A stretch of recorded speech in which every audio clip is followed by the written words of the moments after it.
யாரெல்லாம் உங்ககிட்ட வரணும்? இப்போ வந்து ரொம்ப நான் முதல்லே சொன்ன மாதிரி, இப்போ வலி வருது அப்படின்னா ஏதோ ஒரு மாத்திரை போட்டுடுறாங்க. சரி கொஞ்ச நாள் கழிச்சு கொஞ்ச நாள் கொஞ்சம் வருஷமே ஆயிடுது உங்ககிட்ட வரணும் அப்படின்னா, எந்த மாதிரி ஸ்டேஜ்ல உங்ககிட்ட வந்தா ஈஸியா அதை வந்து கியூர் பண்ண முடியும்?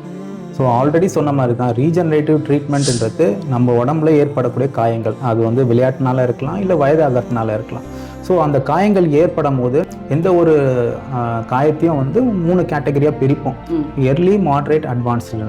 அதில் எர்லி மாட்ரேட் இன்ஜுரிஸை வந்து நம்ம 100% க்யூர் பண்ண முடியும் எந்த ஒரு சர்ஜரியுமே இல்லாமல்.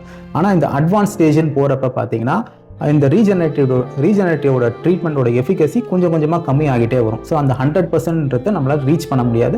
அது வந்து ரியாலிட்டியில் அது பாசிபிளும் கிடையாது. ஸோ அப்போ நாங்கள் வந்து எதிர்பார்க்கறது என்னன்னா, உங்களுக்கு ஏதாவது வலி இருக்குது, இல்லை வீக்கம் இருக்குது, ஏதாவது அடிபட்டிருக்கு, இல்லை வயதாகிறதுனால ஒரு முழங்கால் வலி இருக்குது, இல்லை தோள்பட்ட வலி இருக்குன்னா அது வர ஒரு வாரத்திலே வந்து அதை வந்து அட்ரஸ் பண்ணிக்கிட்டிங்கன்னா ஈஸியாகவே நம்ம ரிவர்ஸ் பண்ண முடியும்.